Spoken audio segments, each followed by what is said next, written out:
अपना बच्चा चाहे काला हो, अपना बच्चे के चाहे नाक बह रहे हो, अपना बच्चा चाहे देखने में बिल्कुल भी अजीब हो, मगर सामने वाले का जो बच्चा होता है अगर गोरा हो, अच्छे कपड़े पहन रखे हो या फिर वह देखने में बहुत ही सुंदर हो, लेकिन फिर भी दूसरे का बच्चा किसी को समझ में नहीं आता, अपना अपना ही होता है।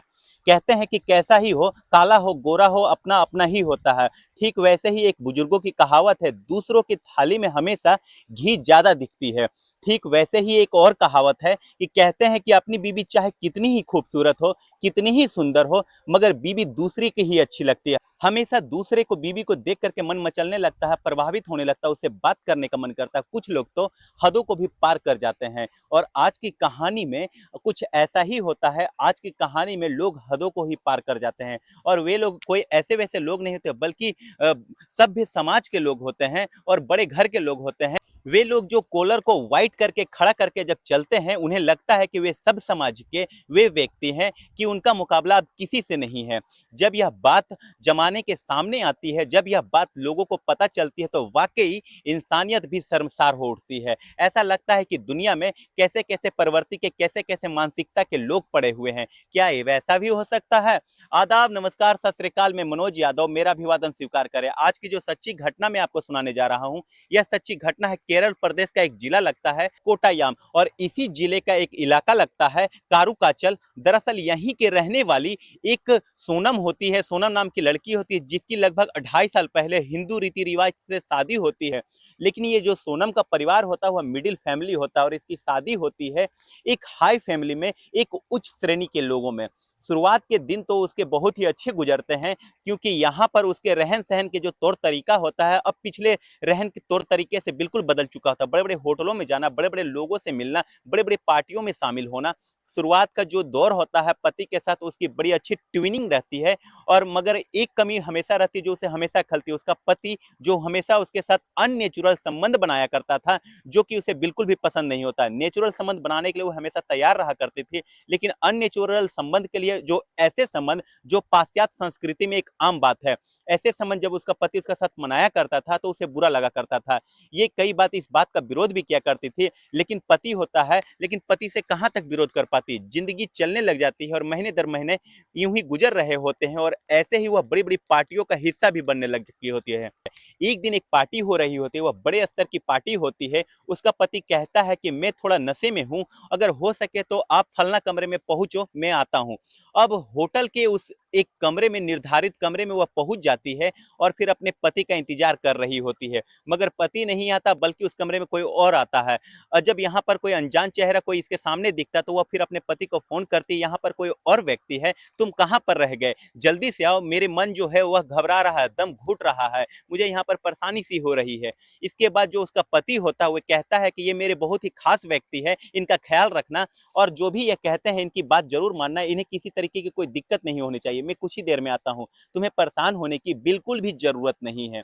वैसे ही जैसे ही ऑर्डर दिया होता है, पहले से ही निर्धारित होता है, यहाँ पर खान पीन की चीजें भी रखी हुई होती है। अब दोनों मिलकर के एक अनजान व्यक्ति के साथ सोनम जो होती है खाना खाती है, और फिर कुछ कोल्ड ड्रिंक्स वगैरह पीती है, और फिर देखते ही देखते मगर उसको कब नींद पड़ जाती है उसे पता ही नहीं चलता। अब अगले ही सुबह के जब उसकी आंखें खुलती है, तब उसका सामने जो पति होता है वह व्यक्ति नहीं होता है। अब ये जो महिला होती है, सोनम होती है, इसको कहीं ना कहीं शक होता है कि इसके साथ रात कुछ गड़बड़ हुई है, रात कुछ गलत हुआ है। अब इसलिए उन्होंने अपने पति से कहा कि मेरे साथ कुछ गलत हुआ है। उसने कहा कि तुम्हारे साथ कुछ भी गलत नहीं हुआ, मैं ही तो था, मैंने ही तो सब कुछ किया था। उसके पति ऐसा बोलते, तुम्हें शायद ज्यादा नशा हो गया, शायद तुमने ज्यादा ही शराब पी ली थी, मदिरा पी ली थी, इसलिए तुम्हें इस बात का एहसास नहीं हो रहा होता। ये पहला वाक्य होता है जब सोनम के साथ कुछ ऐसा हुआ जो शायद नहीं होना चाहिए था।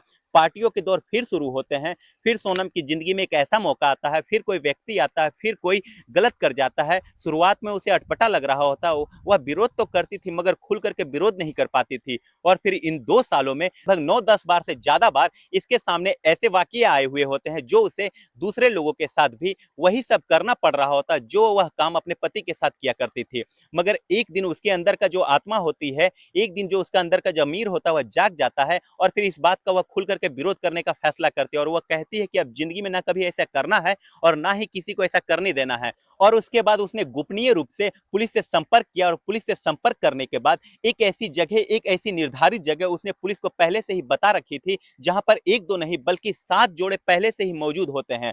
यहां पर जो 7 जोड़े पहले से ही मौजूद होते हैं, पुलिस जाती है। यह वाकया है 9 जनवरी सन 2022 की रात लगभग 9:30 या पौने 10 बजे के आसपास का वाकया हुआ होता है। एक बहुत आलीशान घर होता है और एक आलीशान घर के अंदर 7 अलग अलग कमरों में 7 अलग अलग व्यक्ति होते हैं और 7 अलग अलग व्यक्तियों के साथ 7 अलग अलग महिलाएं भी होती है। और जब पुलिस जाती है, रेड डालती है, तो यहाँ से सभी लोगों को हिरासत में लेती है, गिरफ्तार करती है और फिर उनकी आईडी चेक करती है। इन लोगों का इन महिलाओं से कोई संबंध नहीं होता है जो जो कमरे के अंदर पुलिस को मौजूद मिले होते हैं। मगर पुलिस ने जब अपनी जांच को आगे बढ़ाती है तब उन्हें पता चलता है कि ये जो 7 व्यक्तियों की 7 जो औरतों से शादी हुई है, मगर ये जो कमरे के अंदर जो होते हैं 7 अलग अलग जो पत्नियां होती हैं, जो अलग अलग महिलाएं होती हैं, पुलिस जब जांच करती है तो ऐसे ऐसी बड़ी बड़ी पार्टियां होती है, ऐसे ही बड़े बड़े लोग जो कि अपने अपने पत्नियों को एक दूसरे के साथ शेयर किया करते थे। शायद सोनम के साथ भी कई साल से यही चल रहा होता है कि वो होटल के अंदर तो जाती थी जरूर, मगर उसका पति नहीं होता था, बल्कि उसको बेहोशी के हालत में उसके साथ में कोई और होता था। क्योंकि जो सोनम इस बात को कतई बर्दाश्त नहीं कर रही होती है। पुलिस जब इस मामले की जांच पड़ताल में जुटती है, कोशिश करती है कि आखिरकार माजरा क्या है, तो पुलिस को पता चलता है कि टेलीग्राम और एक ऐप है जो साथ ही एक मैसेंजर ऐप है, उस ऐप के माध्यम से ये लोग पहले तो चैटिंग करते हैं, फिर एक दूसरे से बातचीत करना शुरू कर देते हैं। और यहाँ पर सबसे ज्यादा अगर किसी की जरूरत होती है तो वो थी खूबसूरती की जरूरत। जिसकी बीवी जितनी ज्यादा खूबसूरत होती थी उसकी बीवी की उतनी ही ज्यादा डिमांड होती थी। और यहाँ पर इस ग्रुप के अंदर एक दो लोग शामिल नहीं होते थे, बल्कि इस ग्रुप के अंदर लगभग 1000 लोग शामिल होते हैं और जिसमें 1000 लोगों में महिला और पुरुष दोनों ही शामिल होते हैं। मगर इसमें से किसी ने भी इस बात का विरोध करने का कोशिश नहीं किया। विरोध किया तो सिर्फ सोनम ने किया। सोनम को बिल्कुल भी पसंद नहीं होता कि ये पाश्चात्य संस्कृति जिस तरीके से हम लोगों पर हावी हो रही है, जिस तरीके से हम लोगों के साथ ऐसा हो रहा है, बिल्कुल भी नहीं। क्योंकि वह एक मिडिल फैमिली से बिलोंग करती थी, मिडिल फैमिली से एक हाई सोसाइटी के अंदर आई हुई होती है और हाई सोसाइटी के लोग इतना भद्दा काम कर रहे हैं, इतने भद्दे तरीके से लड़कियों के साथ पेश आ रहे हैं। और फिर उनके साथ एक बात और भी है जो कि आपने देखा भी होगा, आपने महसूस भी किया होगा, आप कर सकते हैं महसूस, क्योंकि अपनी बीवी के साथ कोई व्यक्ति अगर संबंध बनाता है तो वो फिर सभ्य तरीके से मनाता है। अगर दूसरे की बीवी के साथ ऐसा करने का मौका मिले तो वो इंसान नहीं बल्कि वह जानवर, हैवानियत उसके अंदर आ जाती है। ऐसा फिल्मों में, ऐसा क्राइम फिल्मों में दिखाया गया है, सुना गया है, ऐसा पढ़ा गया है, अखबारों में रिसर्च के माध्यम से यह बात भी सामने आई है। जब जब कोई भी व्यक्ति जब दूसरे के साथ ऐसा करता है, वो गैंगरेप हो या फिर रेप हो, उसमें वो इंसानियत को भूल करके वह हैवान हो जाता है, वह जानवर की श्रेणी में आ जाता है। ठीक वैसे ही इस हाई सोसाइटी के लोगों के बीच हो रहा होता है। जिन महिलाओं के साथ वो किया करते थे ऐसा कुछ, ऐसा वैसा नहीं किया करते थे, लेकिन सारी हदों को वह पार करते हुए कहीं पाश्चात्य संस्कृति में जिस तरीके से जिन बातों को आम समझा जाता था वही बातें उनके साथ हो रही होती है। मगर सोनम ने इसका विरोध करते हुए इस मामले की जांच को आगे बढ़वाया और पुलिस इस मामले की जांच में जुटी हुई है। लगभग 25 लोग पुलिस के रडार पर हैं और साथ ही टेलीग्राम और मैसेंजर के आईपी एड्रेस के माध्यम से पुलिस उन सभी व्यक्तियों की तलाश जारी रखी है। और पुलिस का दावा है, जो इलाके के डीएसपी है आश्रित कुमार कहते हैं कि जितने भी आरोपी है जल्द से जल्द इनको गिरफ्तार करके उनके विरुद्ध कड़ी से कड़ी कार्रवाई की जाएगी और किसी भी आरोपी को किसी भी कीमत पर बख्शा नहीं जाएगा, चाहे इसमें कोई भी व्यक्ति कितना भी रसूखदार क्यों ना हो और कितना भी ऊंचे दर्जे का क्यों ना हो। दोस्तों, यदि ये बड़े लोग ऐसा काम कर रहे हैं तो फिर अपने बच्चे को वे क्या सीख दे रहे होंगे। शायद उनके बच्चे भी शायद इनसे भी ज्यादा भी करेंगे, क्योंकि जो हम लोग करते हैं, जैसा हम लोग करते हैं वैसे ही हमारे बच्चे, हमारे परिवार, हमारे आसपास के लोग हमें फॉलो करते हैं, हमें देख करके हमें आगे बढ़ते हैं। अगर ऐसे ही चलता रहा तो शायद हमारे देश में सभी समाज के लोगों की वाकई कमी पड़ जाएगी। और फिर इसलिए सरकार और इसलिए कानून की जिम्मेवारी बनती है कि ऐसे लोगों के विरुद्ध सख्ती से, कड़ाई से निपटे और फिर आखिरकार इनके विरुद्ध कड़ी से कड़ी कार्रवाई होनी चाहिए। दोस्तों, इस पूरी कहानी को सुनाने का उद्देश्य किसी को परेशान करना नहीं है, किसी का दिल दुखाना नहीं है, बल्कि आपको जागरूक करना है, आपको सचेत करना है। आपके आसपास के इलाके में, आपके आसपास के जगह में अगर ऐसा कोई गंदा काम होता है तो आपकी जिम्मेवारी बनती है कि आप चुपचाप गुप्तनीय रूप से पुलिस को फोन करें और फिर ऐसे लोगों को पकड़वाने की कोशिश करें और इनको जेल में भेजें। अगर साथ ही दोस्तों यह वीडियो आप लोगों को अच्छी लगी हो तो चैनल को लाइक शेयर सब्सक्राइब करना ना भूलें। मिलते हैं अगले किसी नए वीडियो में, तब तक के लिए जय हिंद, जय भारत।